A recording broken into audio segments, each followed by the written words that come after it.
এইটো অলপমান ভুল বুজাবুজি আছে। কেঞ্চাৰৰ মাচুলটো ৰাইজে দিব নালাগে।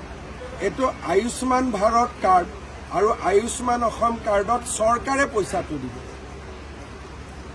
যেনেকৈ আমি তাত লিখিছে যে জেনেৰেল বেডত ইমান টকা বাঢ়িলে, জেনেৰেল বেডৰ পইচাটোতো ৰাইজে দিব নালাগে, কাৰ্ডৰ পৰাহে দিব। কাৰ্ডৰ পৰা দিলে পইচাটো আমি দিল্লীৰ পৰা পাম। সেইকাৰণে এই কথাটো কালি মই গুৱাহাটীত আজিও কেবিনেট আছে, তাৰপিছত ক'ম। 10,000 টকা এডভান্স খোজাটো ভুল হৈছে, সেইটো আজি মই উইথড্ৰ কৰিব দিছোঁ। কিন্তু বাকী যি চাৰ্জ আছে, ৰেট আছে, এইটোতো পইচাটো আমি দিল্লীৰ পৰা পাম। গতিকে আমি ৰেটটো যদি অলপ বেছি কৰি দিল্লীৰ পৰা টকাটো আনি আকৌ কেঞ্চাৰ পেচেণ্টৰ কাৰণে খৰচ কৰিব পাৰোঁ, কি বেয়া আছে? এইটো বুজি নোপোৱাৰ কাৰণে এইটো প্ৰতিক্ৰিয়া হৈছে। মই আজি মিটিং ৰাখিছোঁ, বস্তুটো ঠিক কৰিম। স্যার ভিসিডিসি উঠাই দিয়া হ'ব নেকি? ভিচিডিচি উঠাই দিয়া নহয়, ইলেকশ্যন হ'ব লাগে। তেতিয়াহ'লে কি হ'ব? যি জাতিৰ মানুহ য'ত আছে তেওঁলোকৰে ভিচিডিচি হ'ব, নিজৰ ঘৰৰ ল'ৰা ছোৱালী হ'ব, ঘৰৰ মা বাবা হ'ব। অসমত যেনেকৈ পঞ্চায়ত আছে, মানুহে অন্যায় কৰিব নোৱাৰে। ইয়াতে ভিচিডিচিটো নমিনেটেড হয়। সেইকাৰণে যোনে যি ইচ্ছা তাকে কৰে, ৰাইজৰ প্ৰতি একাউণ্টেবল নহয়। সেইকাৰণে 125তম সংশোধনী আমি ইতিমধ্যে ব্যৱস্থা নিছোঁ যে ভিচিডিচিটো ইলেক্টেড হ'ব লাগে। স্যাৰ, যে নিখিল বড়ো ছাত্ৰ সন্থাৰ সভাপতি দীপেন বড়োৱে যোৱাকালি প্ৰেছ মিটত কৈছে এইটো হ'ল 2003ৰ যে চুক্তি হোৱা আৰু ট্ৰাইবেল বেন এণ্ড ব্লক, এইটো কম্প্ৰমাইজ কৰা নহ'ব। কৰা ময়ো কৈছোঁ, আমাৰো কম্প্ৰমাইজ কৰিবতো দৰকাৰ নাই। এইটো দীপেন বড়োৰ লগত মই একমত। আমিতো আজি বিজেপি চৰকাৰ থকা কিমান দিন হ'ল? আজিতো 10 বছৰ হ'ল। আমি ক'তোতো tribal belt and block compromise কৰা নাই। উল্টাই অসমত 600 গাঁৱত নতুনকৈ tribal belt and block, micro' tribal belt and block বনোৱাৰ প্ৰস্তাৱহে আমাৰ তাত আছে। ইলেকশ্যনৰ আগতে আমি কৰিব গৈ আছোঁ।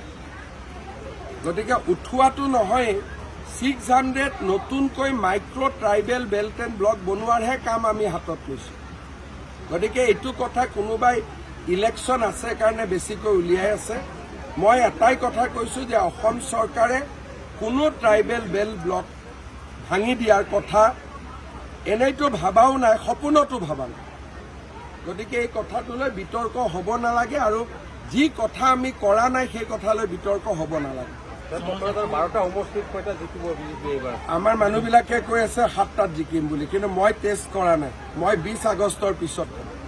ডিমা হাছাৰ যে 3,000 বিঘা মাটিটো পতঞ্জলিক দিয়া বুলি কৈ আছে মই ডিমা হাছাৰত পতঞ্জলিয়ে কোনো মাটি লোৱা নাই। পতঞ্জলিয়ে মাটি BTCতে লৈছে। ডিমা হাছাৰত কোনো লোৱা নাই। ভুলতে BTRটো ডিমা হাছাও বুলি ওলাইছে। BTRত হাগ্ৰামা মহিলাৰ দিনতে 3,000 বিঘা মাটি পতঞ্জলিক দিয়া হৈছিলে। ডিমা হাছাৰত 1 বিঘা মাটিও দিয়া নাই। জনজাতীয় অঞ্চলত যিটো ৰাজ্যিক সভাপতিক বৰ্জন কৰিছে তেওঁৰ ভুল বুজাবুজি হৈছে, আৰু তেওঁ বাৰে বাৰে কৈ আছে। মই ভাবোঁ যে যেতিয়া বুজি পাব, নিজে নিজে এইটো সমাধান হৈ যাব। আৰু সকলোৱে জানে এইখন গভৰ্ণমেণ্ট ট্ৰাইবেলৰ কাৰণে কাম কৰি আছে দিনে ৰাতি। যদি বিজেপিক এণ্টি ট্ৰাইবেল বুলি কয়, তেতিয়া আৰু কোনো চৰকাৰে নাথাকিব প্ৰ' ট্ৰাইবেল। একদম বৰালি মাছ হয়। মই ক'লো নহয়, কোনো বিজেপি বিলাকো হ'ব নালাগে চেয়াৰমেন। এইবিলাকত সোমাবই নালাগে।